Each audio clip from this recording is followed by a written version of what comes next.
ang isang bayan ay puro kasamaan na, talagang wawasakin ng Diyos ang isang bayan na yon. At walang makapipigil sa Diyos. Ang sabi niya, I, the Lord, do all these things. Natutuwa lang ako kasi nung lumilindol, Lord, Lord, Lord, Lord, patigilin po yung lindol, Lord. Patawarin mo kami, Lord, Lord, Lord. Nung natapos na yung lindol, anong tapon mo? 8, kanina pa ako nagtapon. Nung naglilindol, no, hindi pa naglilindol, sige sila. Oh, sugal dito, sugal doon. Tapos nung lumindol, pasukan sila doon sa sa lamesa. Lord, Lord, Panginoon, patawarin mo kami, Panginoon. Panginoon, patigilin mo yung lindol. Panginoon, nagpapabagsakan yun. No? Nung natapos yung lindol, ano tapon mo? Balik na naman sila. And that is why God allows disaster. Yan ang question Bakit pinagdadala sa atin ng Diyos ang mga dilubyong yan? Kung tutuusin, hindi dapat Pero bakit nga ba? Number 1, sin and consequences. Disaster can be a consequences of our sin. Example po natin dyan ang Sodoma and Gomorrah. In Genesis 19, ang Sodoma and Gomorrah nakita ng Panginoon. Meron tayo dyan na mababasa? Wala.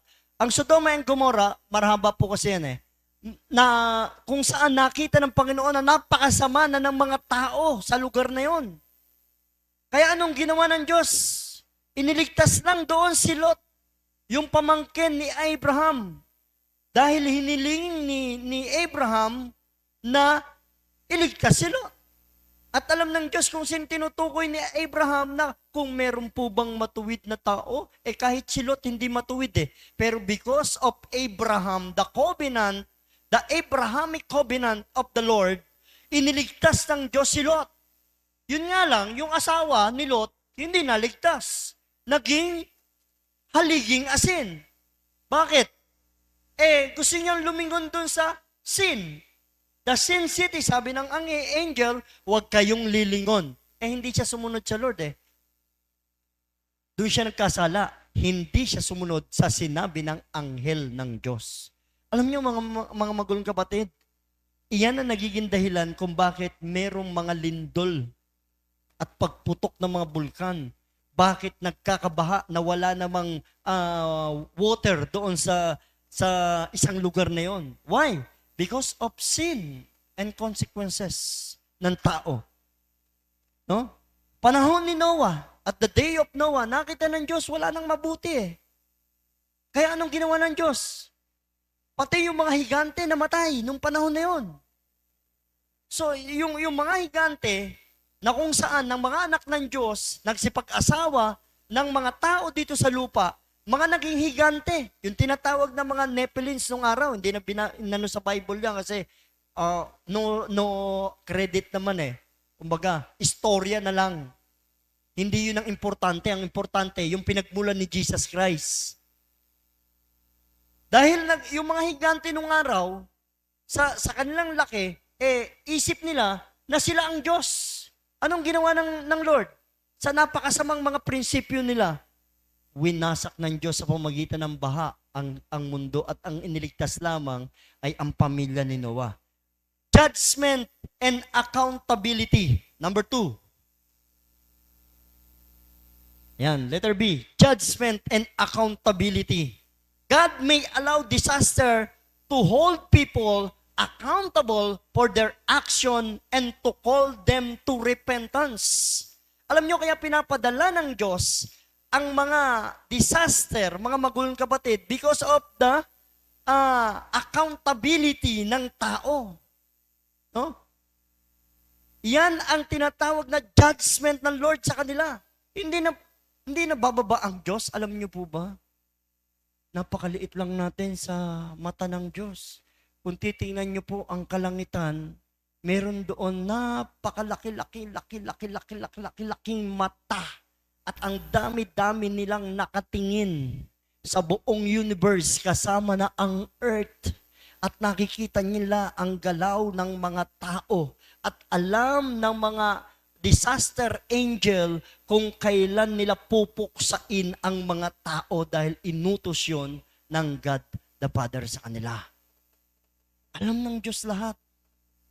Alam niyo po mga magulang kapatid, dahil sa action natin, sa maling action natin, kaya tayo nadi-disaster, ang gusto ng Diyos, mag-repent ang bawat isa, magsisi ng mga kasalanan. Ipinapahiwatig ng mga lindol na yan na magsisi kayo ng inyong mga kasalanan. O di napatawag kayo ng mga Diyos ko po, Diyos ko po, Diyos ko po. Dati puro pagmumuray na sa bibig ninyo, pangyuyurak, panlalait sa gobyerno. O di ngayon, Diyos ko po, Diyos ko po. Halimbawa na, napakasama na ng Bataan.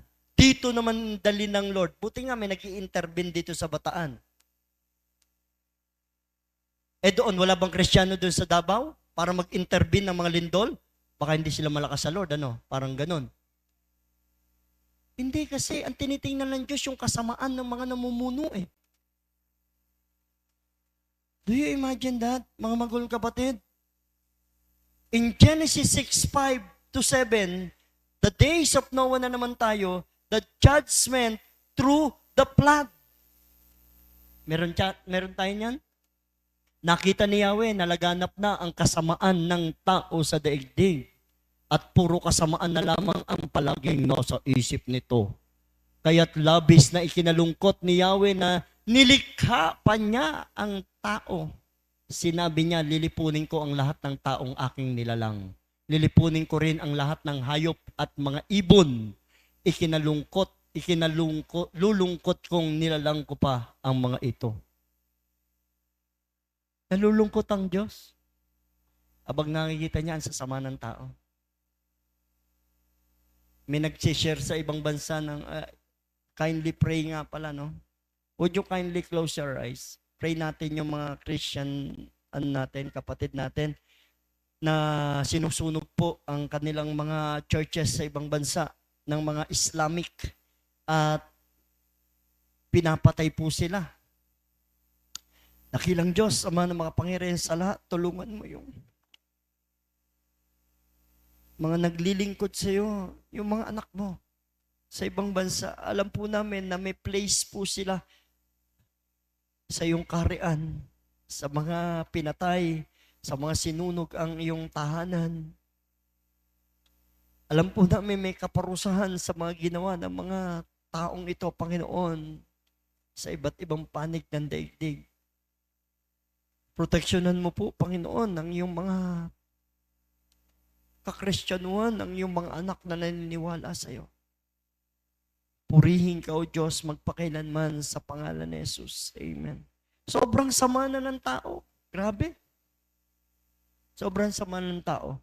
Yan ang kinalulungkot ng Diyos. And mark my word, kahit na meron pang mga nagpa-prophesy sa Pilipinas, natural yan. Kahit na sabihin pa nila na ang Pilipinas ay makakaranas ng ganito, natural na mangyayari sa atin yan. Abangan lang po natin. Ipag-pray po natin ang bansa natin. Kapag ang mga nakaupo sa bansa natin ay hindi nagsitino, masigit na disaster. Pagtapos nitong term na to, ng presidenteng ito, masigit na disaster ang tatamasahin natin kapag hindi tumino ang mga leader natin. Pinapatnubayan lang po ng Diyos ang liderato ng gobyerno natin ngayon dahil iniluklok niya yan eh. Bakit po namin nalaman na iniluklok yan? Manalangin po kayo ng mataimtim sa Lord. Kakausapin po kayo ng Lord. Sa Bible, sasabihin niya rin yan. Kaya hindi natin dapat labanan ng gobyerno. Mga magulang kapatid, mananagot tayo sa Diyos. May kasunod pa po yan. Hindi pa po tapos ang Lord sa Pilipinas. Kaya sabi ko sa inyo, ipag-pray natin ang Mount Pinatubo. Nag-aalboroto ang Bulkan Taal at ang Mount Mayon. May paparating na malaking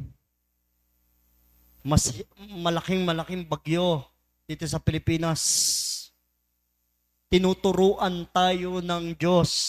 The judgment of the Lord. Light judgment. Hindi pa itong katapusan. Light judgment. Ginigising ang mga tao na mag-repent. Amen? Hindi man tayo kasama doon sa mga nangyuyurak sa presidente. Kasama naman tayo sa gumagawa ng masasama. Sa mga walang tigil nating hindi pa tinitigil na paggawa ng kasamaan. Sa mga ugali natin na hindi pa pinagtatagumpayan, imbes na mag-focus sa Lord, maging mabait, maging mapagpakumbaba, wag laging magagalitin. Tingnan mo nga yung katabi mo. Pause muna tayo. Tingnan mo yung katabi mo. Amen? Alam nyo, kapag ang isang tao naging mapagpakumbaba sa harapan ng Diyos, itataas ka ng Diyos. Amos 4 verse 6 to 11, anong sabi sa panahon ni Amos? Ginutom ko kayo sa bawat lunsod, walang tinapay na makain sa bawat bayan, gayon may hindi kayo nanumbalik sa akin. Hindi ko rin pinapatak ang ulan na kailangan ng inyong halaman. Nagpaulan ako ng isang lunsod, ngunit sa iba'y hindi. Dinilig ko ang isang bukirin, ngunit ang iba'y hinayaang matuyo. Kaya't naghanap ang mga tao mula sa 2 o 3 lunsod ng tubig sa karatig lunsod, ngunit di rin napatid ang kanilang uhaw. Gayunman, hindi pa rin kayo nanumbalik sa akin. Sinira ko ang inyong pananim sa pamamagitan ng mainit na hangin at amag. Kinain ng mga balang ang inyong mga halaman, pati ang mga puno ng ubas, igos at olibo. Gayon may hindi pa rin kayo nanumbalik sa akin.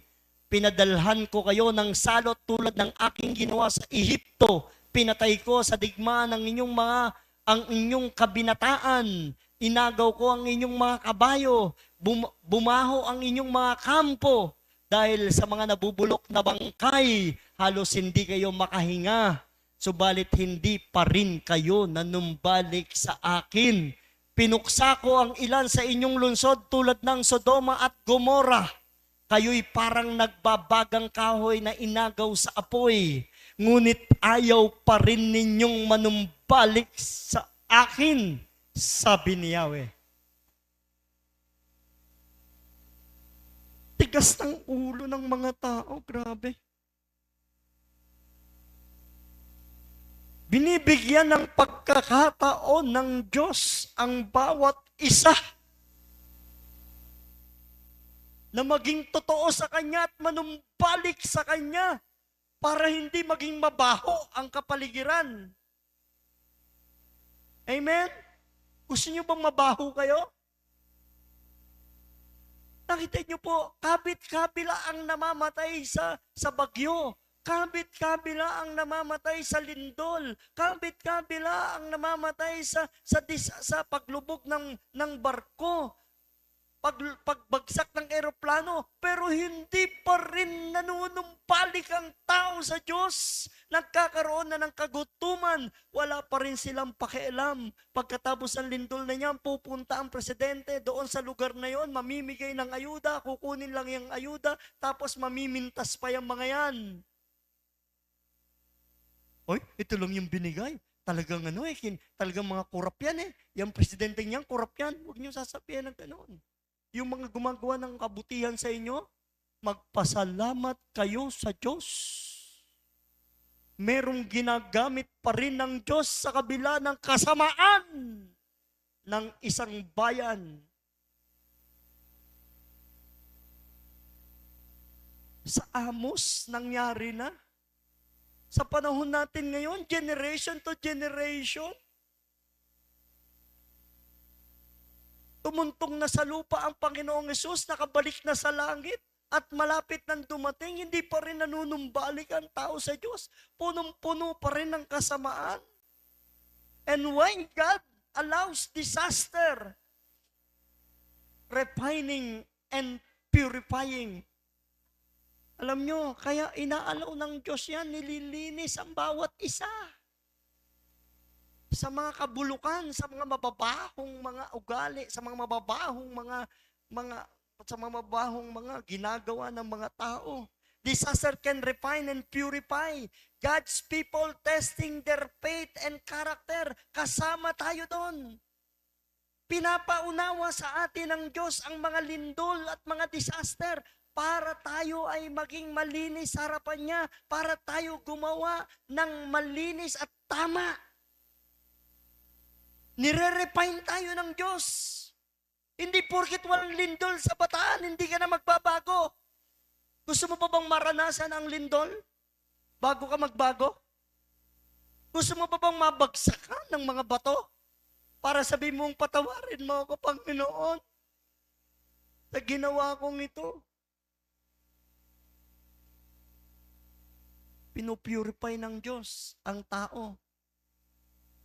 Sa chapter ni Job 1-2, nakita niyo yung purification ng Lord kay Job. Tinitingnan ng Diyos kung hanggang saan ang pananampalataya ni Job.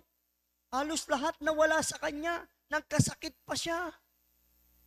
Sinumpa pa siya ng asawa niya. Alam niyo, tayong mga Kristiyano, always God purifying us and refining us. Nire-refine tayo ng Lord. Binibigyan pa tayo ng pagkakataon para magsisi, magbalik loob at maging totoo sa Panginoon, uminit sa Panginoon. Hindi yung puro iniisip natin, paano magkakapera, paano yayaman, paano magkakaasawa, paano magkakaanak, marami tayong papano. Amen? Marami tayong papano. Tanungin mo nga yung katabi mo, sabi mo, paano? Paano naging ganyan ang mukha niyan?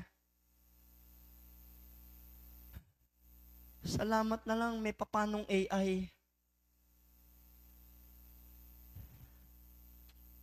Na ang ganda-ganda mo kapag napipilteran ka.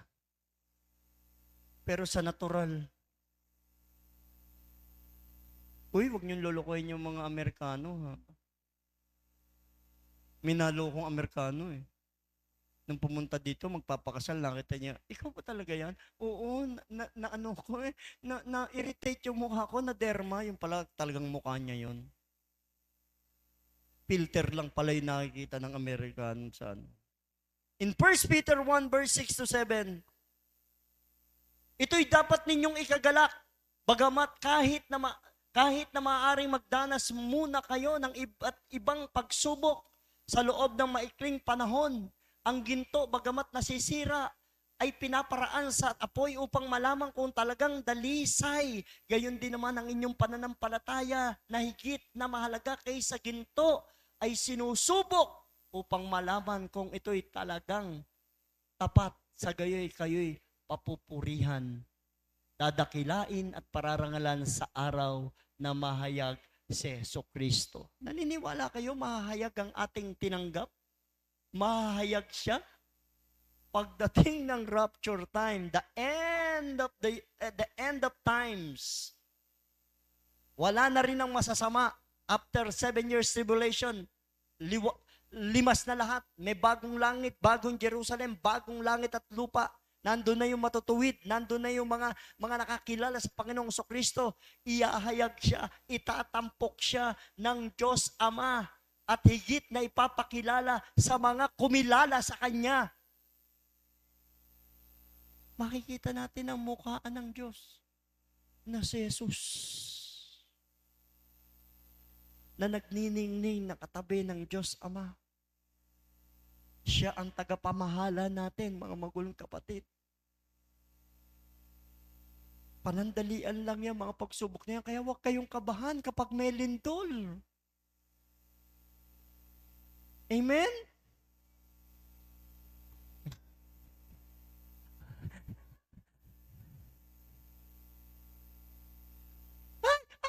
Ineng! Labas tayo! Labas! Ineng!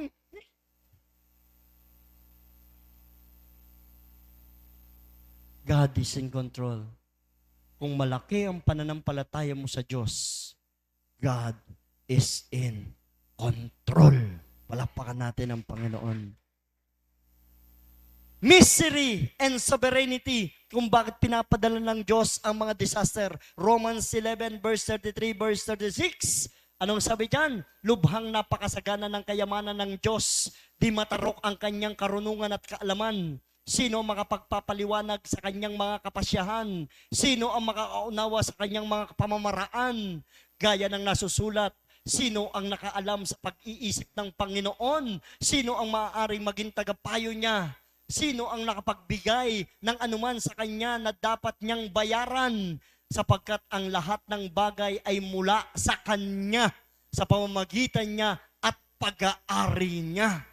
Sa kanya ang karangalan magpakailanman. Amen. Naunawaan niyo na?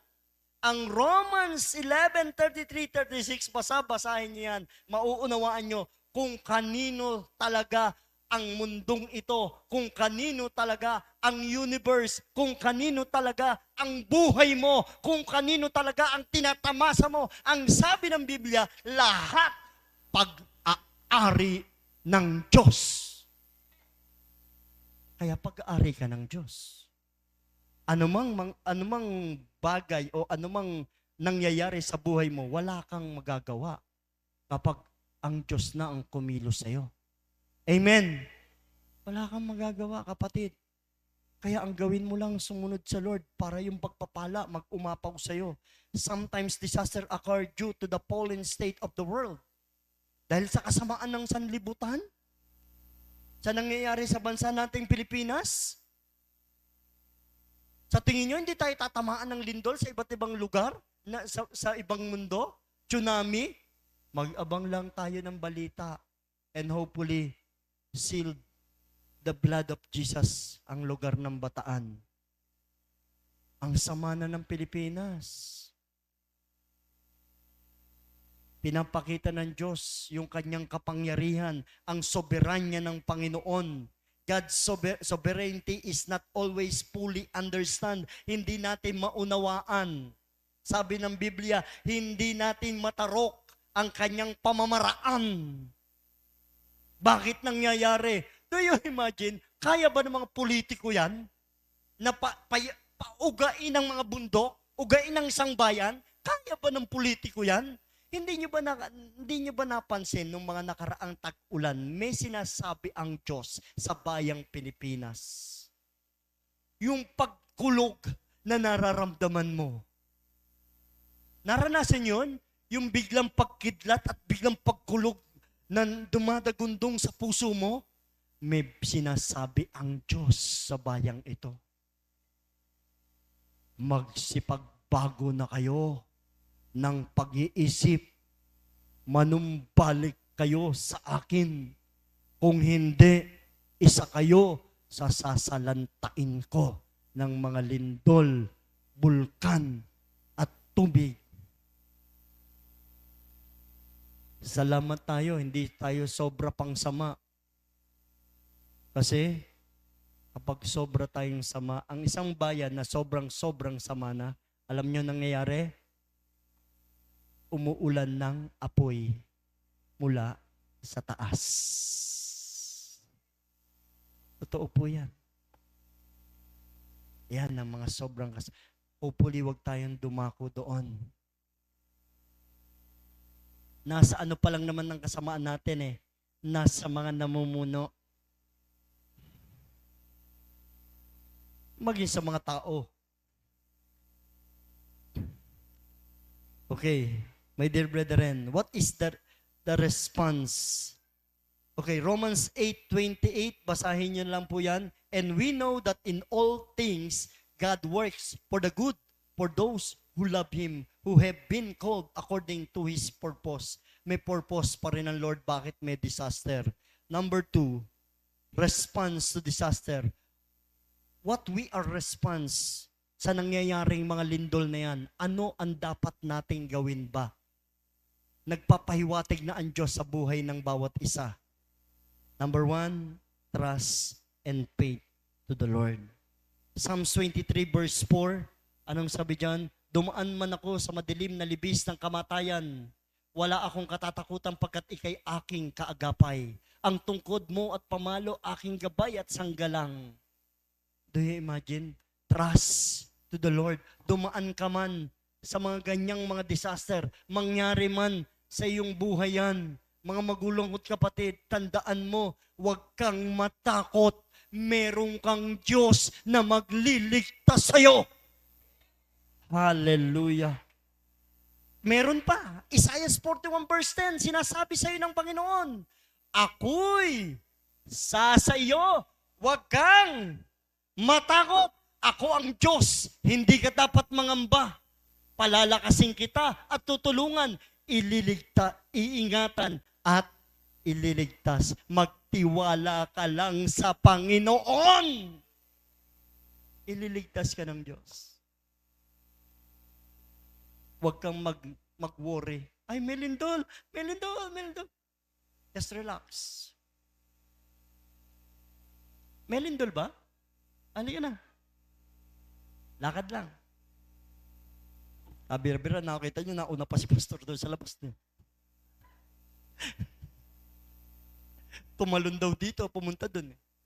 Halika na mga kapatid, tatawagin ko lang kayo. Halika na mga kapatid, labas kayo dyan. Ganun lang naman. Pangungunahan ko kayo, siyempre, follow the leader.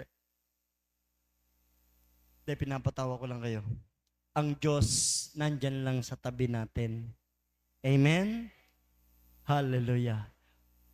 Si Shadrach, Meshach, Abednego, sabi nila, ililigtas kami ng Diyos namin. At kung hindi man mangyari yan, hindi pa rin kami sasamba sa Diyos ang ginawa mo.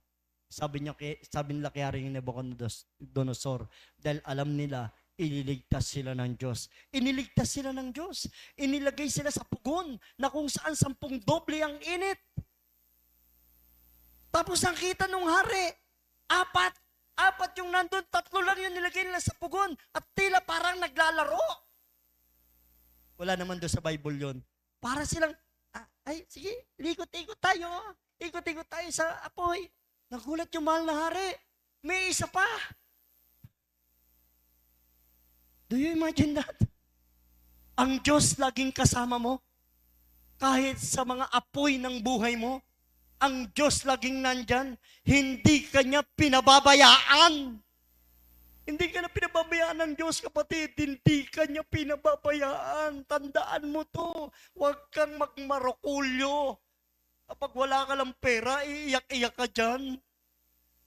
Ang Diyos nandyan sa tabi mo. Pera lang yan. Amen. Kotse lang yan. Amen. Ang Diyos nandyan sa tabi natin. Number 2, the response, repentance and prayer. Kapag merong mga ganyang disaster, kailangan natin ang repentance. Tama yung sinasabi, tama yung ginagawa ng iba. Na kapag lumilindol, Lord, patawarin mo ko, Lord. Ang bait mo naman, sana kunin ka na ni Lord. Diba? Siguro mabait ka. Kaya, namatay ka sa lindol, ang bait mo. Kinuha ka na ni Lord. Mag-repent. Baka yun na yung katapusan mo. Amen. Humingi ka ng tawad sa Panginoon, patawarin mo ko. Lagi ka kasi ako nagpe-Facebook, wala akong panahon sa Bible.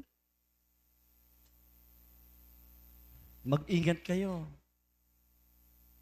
Repentance and prayer. Alam niyo po ba, napakabisa ng repentance and prayer? 2 Chronicles 7:14. If my people who call by my name will humble themselves and pray and seek my face and turn their wicked ways, then I will hear from heaven and forgive their sin and will heal their land. Kung may mangunguna sa Davao, kung may mangunguna sa Cebu, ng mga leader mismo, governor mismo, magpapakumbaba, pangungunahan, ang buong bayan, no? Sabi ng Panginoon, I will hear from heaven and forgive their sin and heal their land. Sa pamilya natin, ganun. Dapat, saludo ko sa mga tatay na narito, sa mga tatay na Kristiyano, saludo ko sa inyo. Dapat ang mga tatay ang manguna sa bawat pamilya na manalangin. At kung hindi man ang tatay, yung nanay na naninindigan sa Panginoon, dapat pangunahan niya sa pananalangin ang kanyang pamilya. Amen? Dapat yun. Pray and seek the face of the Lord and turn your wicked ways. Ano mang ginawa mo maghapon na kasamaan, pangunahan ng tatay, pangunahan ng nanay, mag-pray kayo at manalangin kayo sa Panginoon, manumbalik kayo sa Panginoon. Ang sabi doon, naririnig ng Diyos mula sa kalangitan ng ating mga panalangin. In James 5:14 verse 18, ang sabi diyan, may sakit ba ang sino man sa inyo? Ipatawag ninyo ang matatandang pinuno ng iglesia upang ipanalangin siya at pahiran ng langis sa pangalan ng Panginoon. Papagalingin ng Panginoon ang may sakit dahil sa panalangin may pananampalataya. Palalakasin siyang muli ng Panginoon at kung siya'y nagkasala, patatawarin siya sa kanyang mga kasalanan. Pray and seek. People, use oil. Sabi diyan, call the elders. Pray to each other. Papatawarin ng Diyos ang isa sa miyembro ng pamilya mo kapag nananalangin kayo. Amen? Kasi hindi niya kayang manalangin. Ikaw na namumuno, ikaw na nakakilala sa Panginoon, pangunahan mo.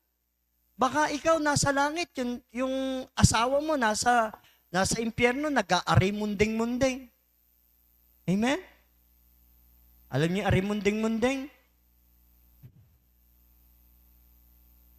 Yung panahon ng mga Santa Clara, arimunding-munding tawag doon.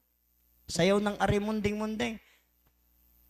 Ten ten ten ten ten. Di ba? Oh. Baka nandun sa impyerno yung asawa mo. Dahil hindi mo pinangunahan. Pangunahan nyo, huwag kayong mahiya. Maging makapal ang mukha nyo para sa Word of God. Amen. Lagi kayong manalangin para yung biyaya ng Diyos mag-umapaw.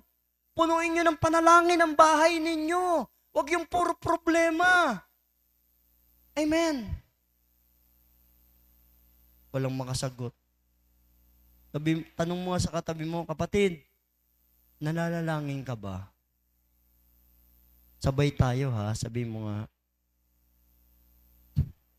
Hindi yung puro kayo FB. Puro cellphone ang hawak ay.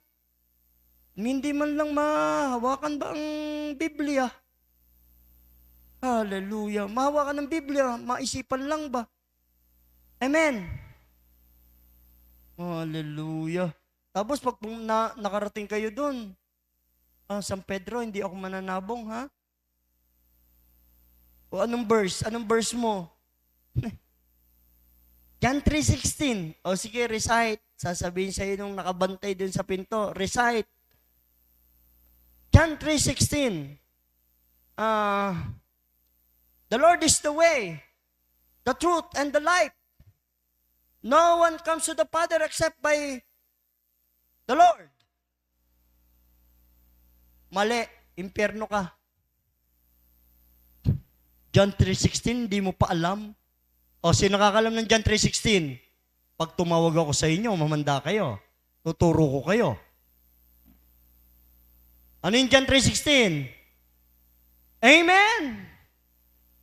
Para hindi nyo malimutan ng John 3:16, isipin nyo yung pag-ibig. Pag-ibig nyo sa asawa nyo. Pag-ibig nyo sa boyfriend nyo o girlfriend nyo. Ano ba yung John 3:16? Nandun na kayo. Ano ba yung John 3:16? Love. About love yun. Oh, love. Oh, God's love the world. Yes. Oh, For God so loved the world, and He gave the begotten Son, and whosoever believes in Him shall not perish but have an everlasting life. John 14, verse 6. O, teka. Mali yung ano mo eh. John 14, verse 6. Ano yung John 14, verse 6? Jesus is the way, the truth, and the life. No one comes to the Father except by Jesus Christ. Amen? Ayan yung mga dapat niyong tandaang mga verses. And last but not the least, sa response natin, pag mayroong mga disaster, support and care. Huwag naman kayo magpikit mata. Amen. Nakakaahong kayo sa buhay. Tapos, wala na kayong pakialam doon sa mga, ay, yung kumare mo, nabagsakan ng nung lumindol nabagsakan ng pader ba? Ayun, durog-durog yung hita. Buti na lang nadurog yung hita. Hindi pa siya tutuloy ang nadurog. Chismosa siya. Chinismis niya ako. Anong pakialam ko sa kanya? Huwag kayong ganun, ha? Kahit kaaway niyo, tulungan niyo. Amen. Ang sabi ng Lord, love your enemies. Baka nakita niyo yung kaaway niyo, sumemplang doon sa motor, sumadsa, tapos nauntog pa yung ulo sa barriers. Tapos, buti nga sa'yo, ikaw lang nakakita. Kayong ganun, ha? Tulungan niyo. Tulungan niyo ang nangangailangan. Yan po ang response for the disaster. Amen? Kung ito nga church to, kung may kakayahan tayo, kundi lang magbibigay tayo doon sa mga yun ang pangarap ko eh. Ambag-ambag tayo ba? Dali natin doon sa pero hindi natin bibigay sa politiko o sa contractor doon. Diretso pa sa sa 700 club. O, para maano nila doon sa pagtulong nila sa nasalanta ng lindol. Ang hirap kayo nalilindulan. Amen. Yung nabe-vertigo ka, alam mo, nililindulan ka na nga eh. Yung pa kayong totoong lindol. In Galatians 6:2, ang sabi dyan, magtulungan kayo sa pagbuhat ng pasanin ng bawat isa. Sa gayong paraan ay matutupad ninyo ang kautusan ni Kristo. Yung pagtutulungan pala ng bawat isa sa atin at yung tulong na nanggagaling sa atin para sa kapatid natin ay, sabi doon, natutupad natin ang kalooban ng Panginoong Jesus. Kaya huwag kang maramot, kapatid. Alam ko, yayaman ka eh. Tingnan mo yung katabi mo. Sabi mo nga sa kanya, last na lang, sabi mo sa kanya, kapatid, huwag kang maramot ha. Pag yumaman na, ang humble-humble nung hindi pa mayaman, ganun kong lumakad. Alam mo, mukhang kawawa. Nung yumaman na, nakapamewang na ganun. Dati minamata-mata niyo ko. Ngayon kayo, ano kayong ngayon? Di ba? Para kayong Huwag kayong ganun. Huwag ganun ang mga taga-Holy Trinity, ha? Tinuturo ng pastor nyo ang pag-ibig at pagiging mababa sa harapan ng marami. Amen? Huwag kayong mayabang, ha? Hindi gusto ng Lord yung mayabang, saka yung maramot. Ang sabi ng Panginoon, support and care. Bakit inutos ng Panginoon yan? In Matthew 25 verse 31, istorya ko lang, 31 to 46, sabi ng Panginoon, tulungan nyo ang mga aba, tulungan nyo yung mahihirap, tulungan nyo yung mga balo. Sabi doon, anumang ginawa ninyo sa kanila ay ginawa ninyo sa akin. Sabi ng Panginoon, may nagtanong, kailan po namin ginawa yung Panginoon? Kailan po kayo nakulong? Kailan po kayo naghirap? Kailan po kayo... Ano mang ginawa ninyo sa inyong kapatid ay ginawa ninyo sa akin. Amen! Kaya ano mang binibigay nyo sa akin, sa Lord nyo binibigay yun. Hindi ko sinabing bigyan nyo ko, illustration lang yun. Baka mamaya marami, Pastor, ito sa'yo. Sabi daw, isang basong tubig ibigay nyo sa lingkod ng Diyos. Tatanggap kayo ng gantimpala mula sa Lord. Isang basong tubig lang, ha? Baka mag-unahan kayo mamaya, ha? Pagdaan ka dyan, may mga basong tubig, ha? Huwag nyo naman iliteral. Kailangan, yung panulak, may tutulak. Amen po ba? Puro panulak eh. Kinuha nyo lang sa gripo ko eh. Akin din yun. Hiniram nyo pa yung baso ko. Ang ibig ko sabihin, ano mang gagawin ninyo sa lingkod ng Diyos, ginagawa niyo yan sa Lord. Ano mang ibibigay nyo sa lingkod ng Diyos, may reward kayo sa Panginoon. Ano mang bibigay ninyo sa kapwa ninyo, natutupad ninyo ang kalooban ng Panginoong Hesukristo. Kaya that is the response in disaster. Trust